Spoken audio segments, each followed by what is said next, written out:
Okay, तो very good afternoon बच्चों। आज हम अपने डिसोल्यूशन के चैप्टर को कंप्लीट करेंगे और पहले कुछ हम कॉन्सेप्ट्स करेंगे। देन जब एक बार हमारे कॉन्सेप्ट खत्म हो जाएंगे तो मैं कुछ प्रैक्टिकल क्वेश्चंस भी आपको करके दिखाऊंगा। और मेरी एक कोशिश रहेगी कि आपके जो बोर्ड के एग्जाम्स हैं इन वीडियोस के थ्रू उनमें कुछ ना कुछ आपकी हेल्प हो जाए। तो शुरू करते हैं बिना टाइम को वेस्ट करे हुए। तो डिसोल्यूशन में मैंने आपको एसेट्स और लाइबिलिटी का रियलाइजेशन बताया था। अब मैं आपको एक अनरिकॉर्डेड एसेट के बारे में बता देता हूं।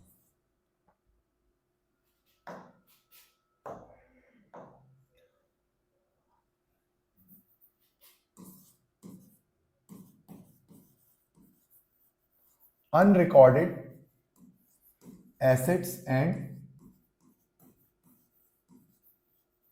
Unrecorded liabilities.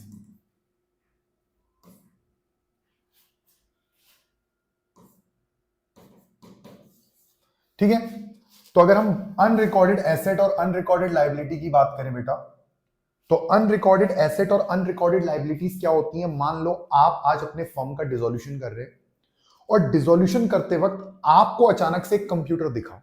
आपने अपने अकाउंटेंट को कहा, अकाउंटेंट जरा ये बताओ इस कंप्यूटर की हमारी बैलेंस शीट में कितने की वैल्यू है। तो आपका अकाउंटेंट कहता है कि सर ये तो हमारी बैलेंस शीट में है ही नहीं। तो इसका मतलब ये आपकी एक अनरिकॉर्डेड एसेट्स है।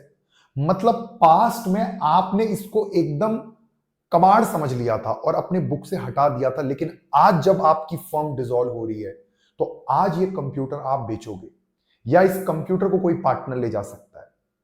और वैसे ही ये भी हो सकता है कि कोई आपका पास्ट एक्स एम्प्लॉय आपके दरवाजे पर आए और बोले कि सर मेरी 10,000 सैलरी अभी भी पेंडिंग है। और फिर दोबारा से जब मैं अकाउंटेंट से कहता हूं तो अकाउंटेंट कहता है सर बैलेंस शीट में तो ये आ ही नहीं रहा, पर मुझे अच्छी तरीके से याद है इसको सैलरी देनी है।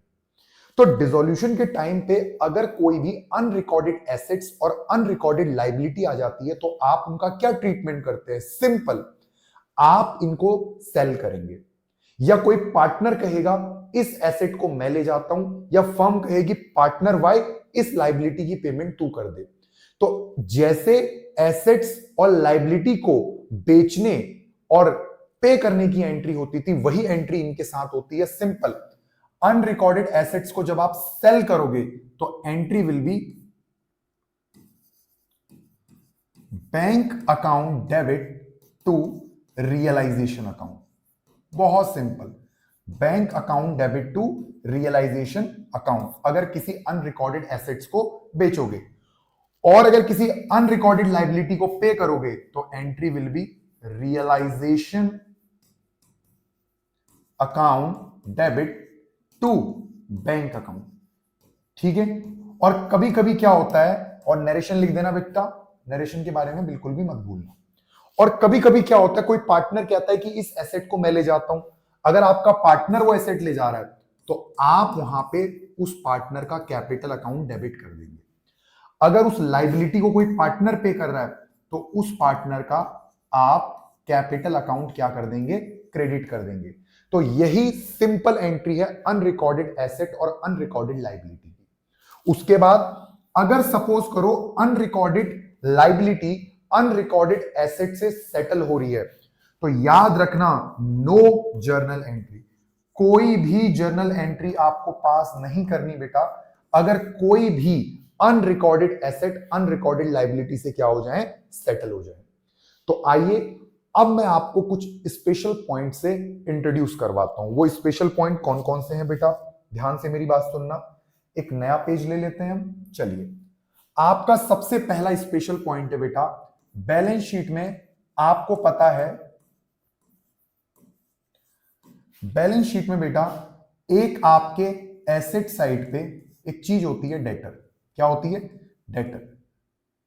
डेटर्स वो पर्सन होते हैं जिनसे हमें पैसा लेना होता है। 1 लाख रुपीस का डेटर है, फिर यहां पे लिखा होता है minus provision for doubtful debt, और वो आपने बना रखा है 20,000 का।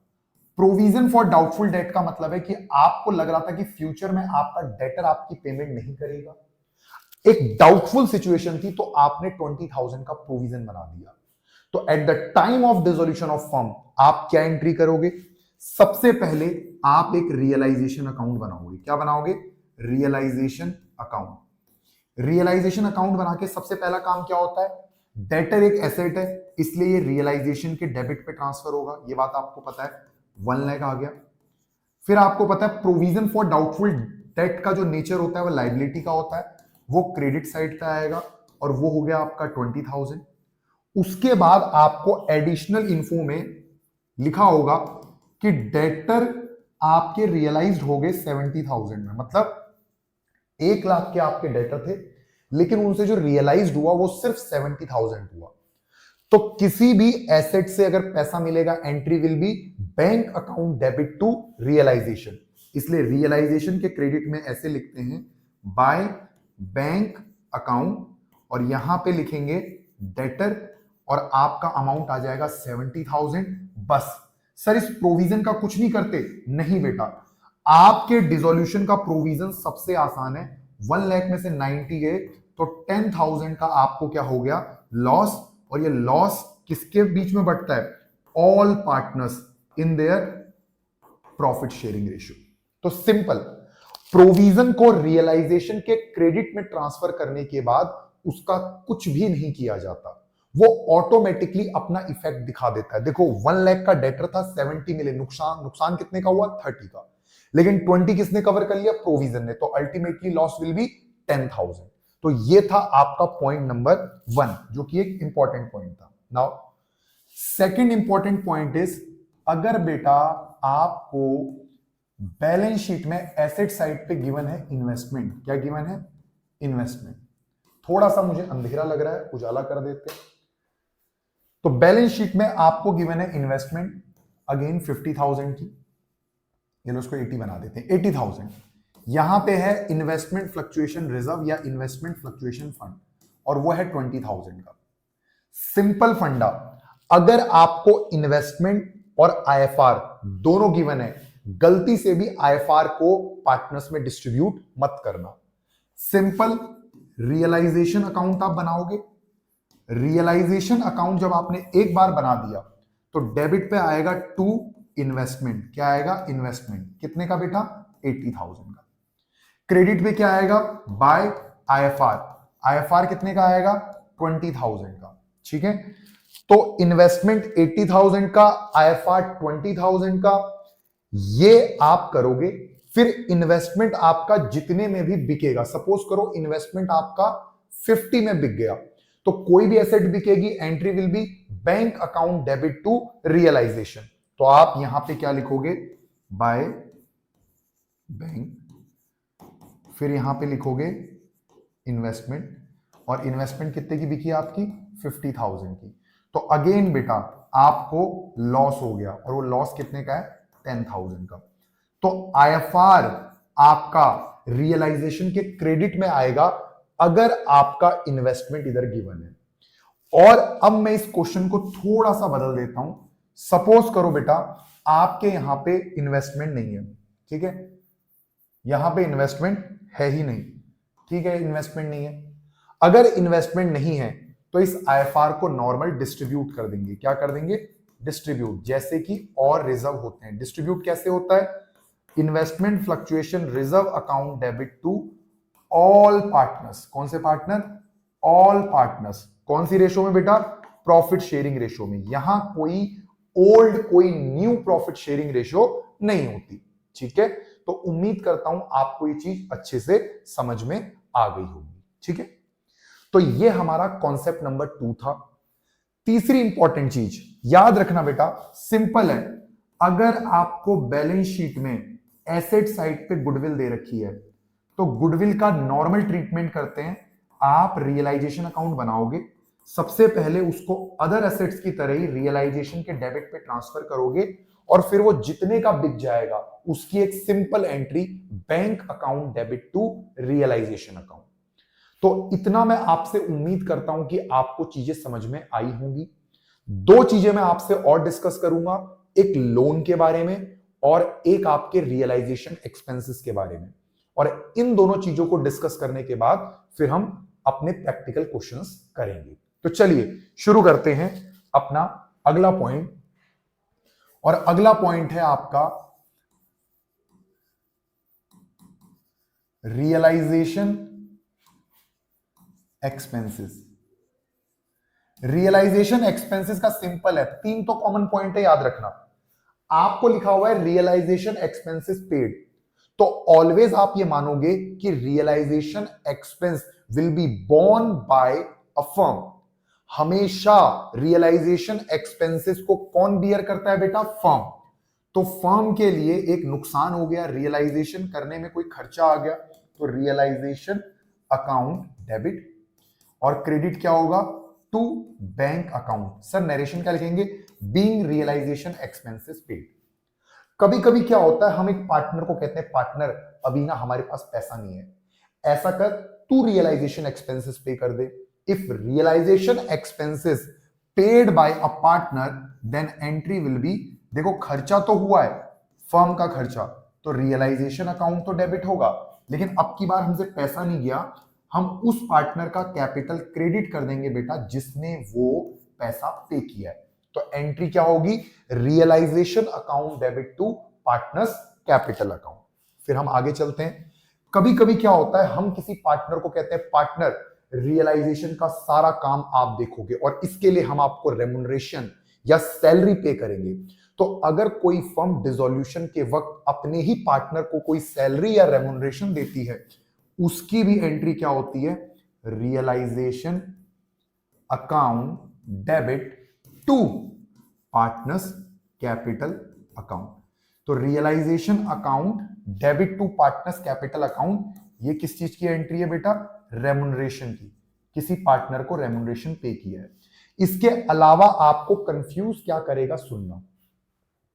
सपोज करो रियलाइजेशन एक्सपेंस पे करने की रिस्पॉन्सिबिलिटी किसी पार्टनर की है, ठीक है, एग्रीमेंट में था, या उसको रेमुनरेशन देते वक्त हमने एक कंडीशन रख दी थी कि रियलाइजेशन में जो भी एक्सपेंस होंगे वो आप पे करेंगे, देन एंट्री विल बी क्या होगी? मान लो अगर रियलाइजेशन का एक्सपेंस हुआ 10,000 और उसको पे भी पार्टनर ने किया और रिस्पॉन्सिबिलिटी भी पार्टनर की थी, नो जर्नल एंट्री, क्योंकि क्या ये फर्म का खर्चा है? नहीं।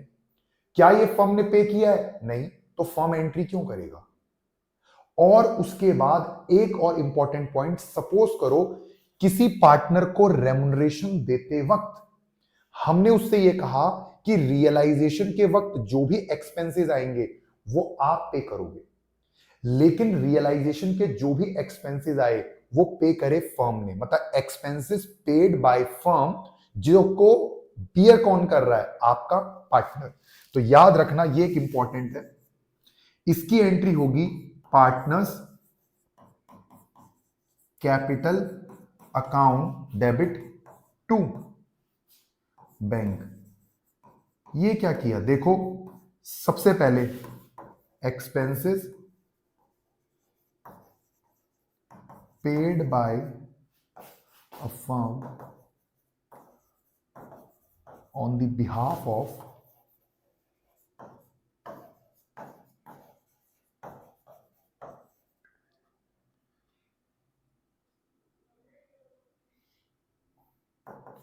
Paid by the firm on the behalf of a partner. मतलब जिम्मेदारी थी पार्टनर की और उसने पे नहीं किया, तो हमने पार्टनर का कैपिटल क्या कर दिया? डेबिट, है ना, और फर्म से पैसा गया इसलिए बैंक अकाउंट क्या हुआ? क्रेडिट। तो ये आप याद रखेंगे और किसी भी क्वेश्चन में अगर ये चीज आएगी तो दोबारा से मैं इसको डिस्कस करूंगा, ठीक है। अब एक लास्ट पॉइंट समझ लेते हैं जो है लोन से रिलेटेड। आपको पता है कि बैलेंस शीट में एसेट साइड पे एक होता है लोन टू पार्टनर और लाइबिलिटी साइड पे होता है पार्टनर्स लोन। ये हमारी लाइबिलिटी है, ये हमारी एसेट्स है। हमने किसी पार्टनर से लोन ले रखा है और हमने किसी पार्टनर को लोन दे रखा है, और मैंने आपको बताया था कि पार्टनर्स लोन या लोन टू पार्टनर रियलाइजेशन में नहीं जाते, इनको सीधे पे किया जाता है। तो इनको पे किया कैसे किया जाएगा? Partners loan account debit to bank. यहां पे रियलाइजेशन का जिक्र नहीं होगा, और इससे पैसे कैसे लिए जाएंगे? Bank account debit to loan to partners account. ठीक है, तो सिंपल, अगर किसी पार्टनर के साथ लोन में डीलिंग होती है तो वहां पे रियलाइजेशन तब तक नहीं आता जब तक आपको कोई फायदा या नुकसान ना हो जाए। मैं आपको एग्जांपल बताता हूं। सपोज करो आपका पार्टनर लोन जो है वो 10,000 का है और हमने 8,000 में उसको सेटल कर लिया, तो अब मुझे फायदा हो गया, तो अब यहां पे आएगा रियलाइजेशन अकाउंट। या 10 का लोन था, मुझे 12 देना पड़ा, तो partner capital debit 10,000, realization account debit 2,000, to bank account 12,000। ठीक है, तो अगर आपके पार्टनर के लोन को सेटल करने में कोई प्रॉफिट या लॉस होता है तो बेटा उस चीज को रियलाइजेशन अकाउंट के थ्रू सेटल किया जाता है, अदरवाइज नहीं किया जाता। तो चलिए एक बार में, शायद मुझे याद नहीं मैंने पिछली क्लास में उसको बताया नहीं बताया, सिंपल बता देता हूं। अगर कोई भी टेंजिबल एसेट्स है और टेंजिबल एसेट की रियलाइजेबल वैल्यू गिवन नहीं है, वो कितने में बिकी, तो अपने आप जो उसकी बुक वैल्यू है उतने में उसे बेच देना।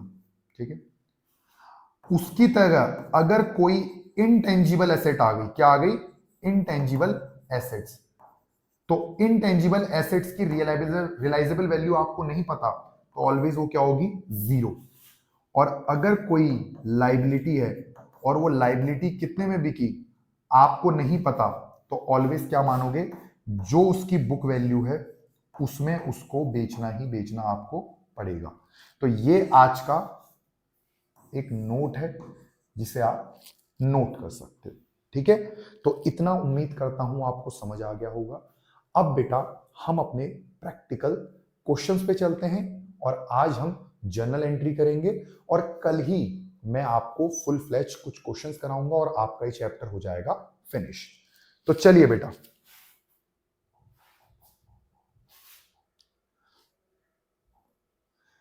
एक क्वेश्चन है, देखते हैं आपको क्या कह रहा है। कह रहा है Aman and Harsh were partner in a firm, they decide to dissolve their firm. आपको एंट्री पास करनी है, आप एसेट्स को और लाइबिलिटीज को ऑलरेडी रियलाइजेशन में ट्रांसफर कर चुके हो, यानी कि स्टेप नंबर 1 और 2 हो चुका है। आपने एसेट और लाइबिलिटी रियलाइजेशन में ट्रांसफर कर दी, अब आपको सिर्फ उनको बेचने या पे करने की एंट्री करनी है। तो चलिए ए एंट्री करते हैं। क्या कह रहा है, कह रहा है एक फर्नीचर है 50,000 का, 50,000 का फर्नीचर है, लिख लो।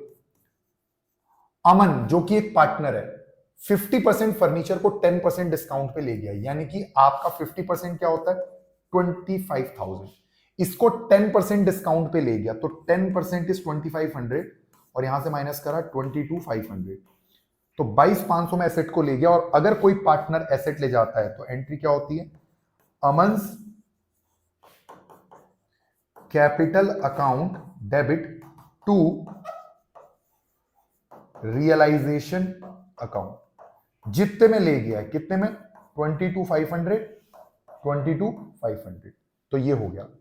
फिर जो रिमेनिंग फर्नीचर है उसको आपने 30% प्रॉफिट पे बेच दिया, 25 का बच गया, इसका 30% इज 7,500, तो आंसर कितना आ गया 32,500। तो किसी भी एसेट को बेचने की एंट्री क्या होती है, bank account debit to realisation account, simple.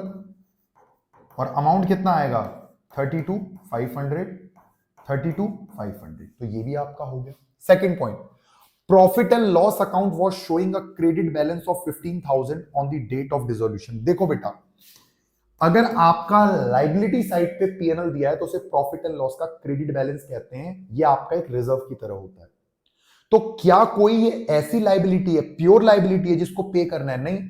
जितने भी रिजर्व्स होते हैं उनको हम क्या करते हैं, डिस्ट्रीब्यूट, तो इसको भी डिस्ट्रीब्यूट करो।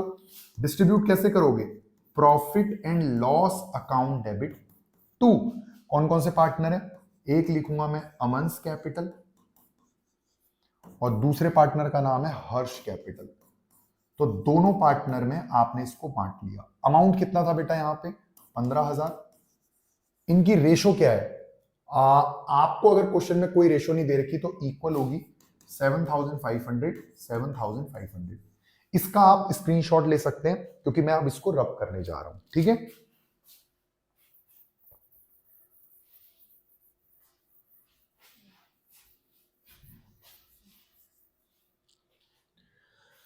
सी पॉइंट क्या कह रहा है आपको? हर्ष लोन, हर्ष आपका एक पार्टनर है, उसका लोन है 6000 का, हमने 6200 में डिस्चार्ज किया। तो मैंने अभी बताया था हर्ष लोन अकाउंट डेबिट कितने का था? 6000 का। 200 ज्यादा देने पड़ रहे हैं तो क्या हो रहा है? नुकसान। तो realisation account will be debited. Realization account debit कितना? 200। और टू बैंक कितना देना पड़ रहा है? 6200। ऐसा क्यों किया आपने? ऐसा इसलिए किया बेटा क्योंकि आपको मैंने पहले ही बताया था कि हर्ष एक पार्टनर है और पार्टनर का लोन बेटा कभी भी आपके रियलाइजेशन में नहीं जाता, तो हमेशा हर्ष का लोन पे करते वक्त हर्ष लोन ही डेबिट किया जाएगा। ठीक है, अब आपका point number D, the firm paid realisation expenses amounting ₹5000 on behalf of Harsh. Harsh ने बियर करना था और किसने पे कर दिया? फर्म ने। तो अगेन हर्ष कैपिटल अकाउंट डेबिट, हर्ष का कैपिटल कम करो और फर्म के बैंक से पैसे चले गए। कितना अमाउंट? 5000 और 5000। ये भी हो गया। पॉइंट नंबर ई पॉइंट क्या कह रहा है आपको? कि एक बिल है अंडर डिस्काउंट, यानी कि बिल्स रिसीवेबल की बात हो रही है जो कि आपने बैंक से डिस्काउंट कराया। ये बिल हमें सोहम से मिला था जो इंसॉल्वेंट हो गया, अब वो हमें सिर्फ 25% पैसे देने को कह रहा है। तो जैसे ही कोई बिल डिसऑनर होगा, सिंपल एंट्री कर दो, हमें नुकसान हो गया जी, बिल क्या हो गया? डिसऑनर। और नुकसान होगा तो रियलाइजेशन अकाउंट क्या होगा? डेबिट। और आपके बैंक से पैसे कटेंगे। यार कोई आपके बैंक से अचानक से बेटा बिल डिसऑनर हो पे 1200 रुपीज काट लें तो आपको क्या हो जाएगा? नुकसान। लेकिन मुझे पता लगा कि 25% पैसा उससे मिल जाएगा, तो अगर मैंने पूरे 1200 को लॉस दिखा दिया तो 25% अगर मुझे मिलेगा देन उसकी एंट्री क्या होगी? वो एक तरह का फायदा होगा, bank account debit to realisation account. 1200 का 25% इज 300। और इसकी एक सिंपल जनरल एंट्री भी हो सकती है इन दोनों की मर्ज। आपको 1200 का नुकसान हुआ, 300 तो आपको मिल गया, तो अल्टीमेटली आपको नुकसान कितना हुआ? Realization to bank 900 900। ऐसे भी कर सकते हो। ठीक है, पॉइंट नंबर एफ पॉइंट क्या कह रहा है? क्रेडिटर जिसको 6000 आपने देने हैं, 5000 का स्टॉक ले गया at a discount of 5% of balance in cash. अगर बेटा ये बैलेंस इन कैश नहीं लिखा होता तो हम कहते हैं नो एंट्री। हमें पता है क्रेडिटर को पैसे नहीं देने, स्टॉक हमारा बिकेगा नहीं, लेकिन इसने कहा कि भैया सुनो, आपका स्टॉक होगा 5000 का, लेकिन मेरे लिए ये 5% कम वैल्यू है और उसके बाद जो बच जाएगा वो कैश में लूंगा। तो देखो, जब आपका स्टॉक 5000 का है, 5000 का 5% इज 250, यानी कि उसके लिए ये स्टॉक है 4750 का। तो 6000 का क्रेडिटर कह रहा है कि भैया मैंने तेरे स्टॉक को 4750 का मान लिया और मैं इसको ले जा रहा हूं, लेकिन बचा हुआ पैसा कैश में दे। और अगर किसी भी क्रेडिटर की पेमेंट हो रही है तो पेमेंट की एंट्री ऑलवेज एक ही होती है, realisation account debit to bank. Simple. बताओ 6000 में से 4750 गए तो कितना बचा? 1250 1250। बस सिंपल है entry, bank to realization, realization to bank. दिमाग में रख लो, सारी चीजें डिसोल्यूशन की हो जाएंगी। और याद रखना, मोर देन 70% चांस है कि डिसोल्यूशन से जनरल एंट्री आती है। ठीक है, तो चलिए, बच्चे कह रहे हैं एक क्वेश्चन और कराओ। चलिए बेटा एक क्वेश्चन करते हैं, और एक क्या दो कर लेंगे हम। क्वेश्चन नंबर 14 कह रहा है लाल एंड पाल पार्टनर है, प्रॉफिट शेयरिंग रेशियो गिवन है। अब की बात 1 अप्रैल को डिसॉल्व हो गया, एसेट लायबिलिटी ट्रांसफर हो चुकी है। पहला पॉइंट, एक क्रेडिटर है बेटा 360 का, मशीनरी ले जा रहा है 5 लाख की और फर्म को and paid to the firm 140। Simple फंडा है, क्रेडिटर कह रहा है यार तेरी मशीनरी पसंद आ गई है, इसको ले जा रहा हूं और ऐसा कर जो एक्स्ट्रा है ये ले, 140 पकड़ ले। तो सेटलमेंट हो रही है, there is no journal entry for settlement, but बेटा वो हमें 140 तो दे रहा है ना। 140 देने की एंट्री क्या होगी? किसी भी उससे पेमेंट मिल रही है तो bank account debit to realization. 140 paper में शॉर्टकट यूज मत करना, मैं कर सकता हूं। एक सेकंड क्रेडिटर है 50 का, स्टॉक ले गया 45,000 का। सेकंड क्रेडिटर कितने का है बेटा? आपका 50 का। स्टॉक कितने का ले गया? एक मिनट थोड़ा सा, 50 का है स्टॉक, 45 का, फुल सेटलमेंट में, नो एंट्री। कहीं पर भी कोई बात कही है? कि किसको देना है, कुछ लेना है, देना है, कुछ नहीं देना, नो एंट्री। सी पॉइंट बेटा गलती से यहां आ गया। एक और क्रेडिटर है 90 का, कह रहा 45 तो कैश लूंगा और बाकी इन्वेस्टमेंट ले जाऊंगा। मैंने कहा अगर कोई क्रेडिटर इन्वेस्टमेंट ले जा रहा है नो जर्नल एंट्री, बट हाँ वो कह रहा है मुझे कैश भी दो 45। किसी भी क्रेडिटर को पेमेंट करोगे तो एंट्री क्या होगी, रियलाइजेशन टू बैंक, है ना, या कैश भी लिख सकते हो क्योंकि यहां पे कैश साफ साफ बोला है 45,000 45,000, ये भी हो गया। पॉइंट नंबर डी, डिसोल्यूशन पे लॉस हो गया। अरे सिंपल, डिसोल्यूशन का लॉस कहां से निकलता है, रियलाइजेशन अकाउंट से। लॉस कैसे बटेगा, Lal capital debit, Pal's capital debit to realisation. कितना अमाउंट है बेटा आपका, 15,000 का लॉस है। 15,000 का लॉस 3:7 में बांटो, 10 से अगर डिवाइड करेंगे 15,000 को तो 1500।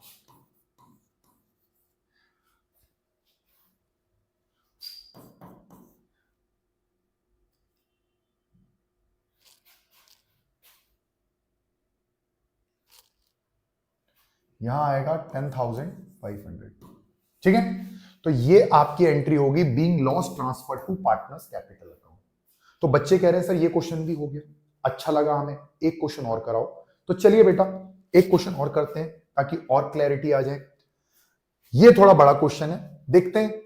आपका क्वेश्चन नंबर 15, आपको जर्नल एंट्री पास करनी है। पी और क्यू पार्टनर है, एसेट लायबिलिटी ट्रांसफर हो चुकी है। पहली एंट्री, स्टॉक 2 लाख का है। पी कह रहा है 50% स्टॉक ले जाऊंगा 10% डिस्काउंट पे और रिमेनिंग को 25 के प्रॉफिट पे बेच दिया, ठीक है। ए पॉइंट, स्टॉक कितने का है, 2 लाख का। 2 लाख का 50% कितना होता है बेटा, 1 लाख। 1 लाख के स्टॉक को पी ले जा रहा है, वो भी 10% के डिस्काउंट पे। 1 लाख का 10% इज 10,000 और 1 में से 10 माइनस किया तो आंसर विल बी 90,000। और पी अगर स्टॉक ले जा रहा है तो P's capital account debit to realisation account, simple. कितने में ले जा रहा है पी, 90,000। फिर बचा हुआ स्टॉक, अरे एक चला गया, एक का बच गया। एक का जो बच गया वो 25% पे यानी कि 125 में बेच दिया। और एसेट बेचने की एंट्री क्या होती है, bank account debit to realization. और कितना अमाउंट आएगा बेटा आपका, 125।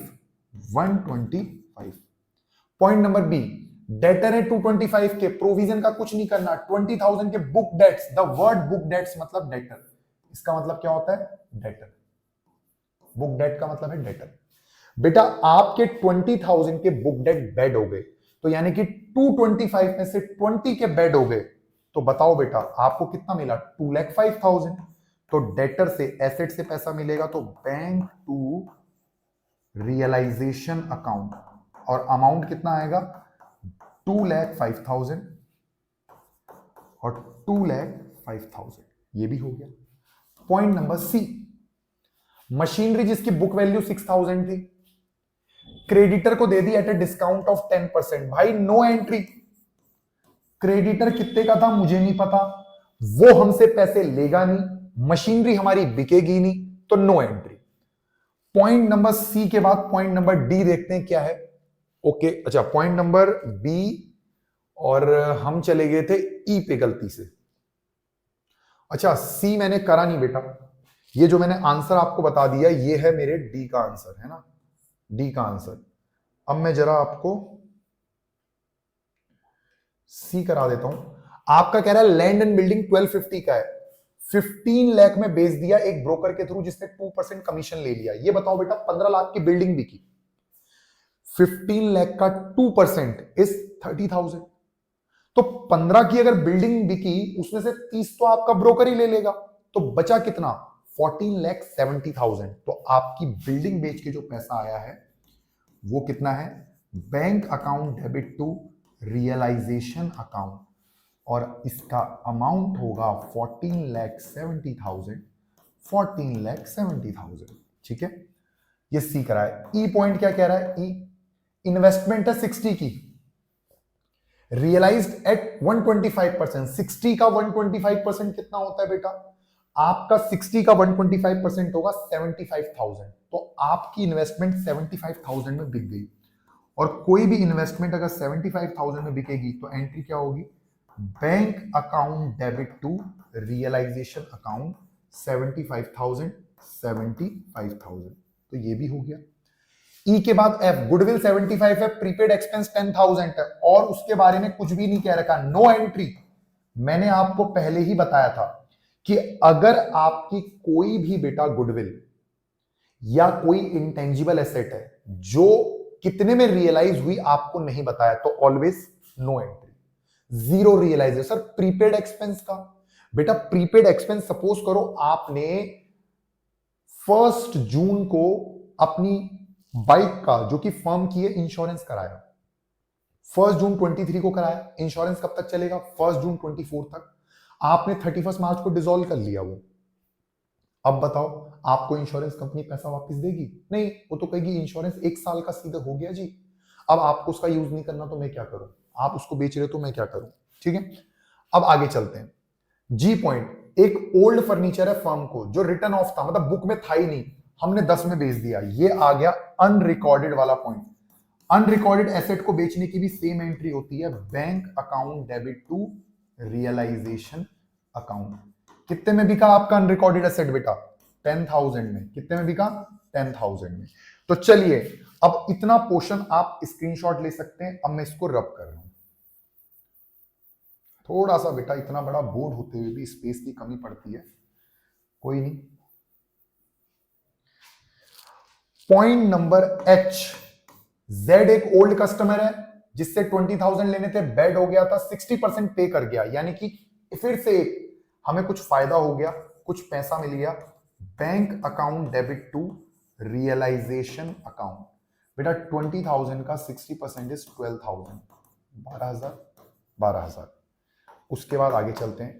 P undertook to pay Mrs P's loan, बेटा Mrs P's loan outsider liability है, यानी कि फर्म की लाइबिलिटी को पे कौन कर रहा है? पार्टनर। अगर किसी फर्म की लाइबिलिटी को पार्टनर पे करेगा तो एंट्री क्या होगी? रियलाइजेशन अकाउंट डेबिट, क्योंकि लाइबिलिटी पे हो रही है, पार्टनर पे कर रहा है तो उस पार्टनर का कैपिटल हमें क्या करना पड़ेगा? क्रेडिट। कितने का? 50,000 50,000, ये भी हो गया। देख लो बेटा, realisation to piece capital. J point, creditor हैं 160 के, half creditor plant and machinery ले जा रहे हैं 54 में और cash in full settlement of their claim after allowing a discount of 16,000। बेटा 160 के ट्रेड क्रेडिटर है और रिमेनिंग क्रेडिटर 90% में। बेटा 160 का हाफ करो, ये बताओ 160 का हाफ कितना होता है? 80। 80 के क्रेडिटर कह रहे हैं हम आपको बेटा 16,000 का डिस्काउंट देंगे, तो मैंने कहा पहले तो डिस्काउंट माइनस करो, यानी कि हमें उन्हें कितने पे करने हैं? 64। अब वो 64 कैसे ले जाएंगे? कहेंगे एक तो प्लांट एंड मशीनरी ले जा रहे हैं जिसको हम 54 का मान रहे हैं, हमने कहा ले जाओ जिसकी नो एंट्री, और जो बच गया यानी कि 54 का तो प्लांट एंड मशीनरी ले गए, जो 10 बच गए वो हमें क्या देना पड़ेगा? उन्हें कैश। तो क्रेडिटर को पैसा देने की एंट्री, रियलाइजेशन टू बैंक 10,000 10,000। समझ में आया? दोबारा सुन लो, 160 के क्रेडिटर थे, हाफ क्रेडिटर हुए 80 के, वो कह रहा हम आपको 16 का तो डिस्काउंट देंगे, हमने कहा ठीक है, हमने आपको 64 देने। फिर वो कह रहा 64 में से ये प्लांट एंड मशीनरी ले जाऊंगा और इस प्लांट एंड मशीनरी की मेरी नजर में वैल्यू 54 और बचा हुआ कैश चाहिए मुझे। मैंने कहा 54 माइनस कर फिर, क्योंकि प्लांट एंड मशीनरी ले जा रहा है। जो 10 बच गए वो मैंने उसके हाथ पे कैश पकड़ा दिया, और उसके बाद जो रिमेनिंग बच गए, कितने के बच गए? 80 के बच गए, उनसे 90% पैसा मिल गया। 80,000 का 90% इज 72,000। तो 72,000 में अगर आपका क्रेडिटर को पेमेंट करनी पड़ रही है तो एक एंट्री और, realization account debit to bank account 72 72। तो ये हो गया, बात खत्म। तो ये आज के लिए इतना काफी है। आपकी एक क्लास और जिसमें मैं फुल फ्लेज आपको क्वेश्चन कराऊंगा और आपका ये कॉन्सेप्ट जो डिसोल्यूशन चैप्टर है सब कुछ खत्म हो जाएगा। तो मिलते हैं अपनी अगली क्लास में। बाय बाय बच्चों, थैंक यू सो मच।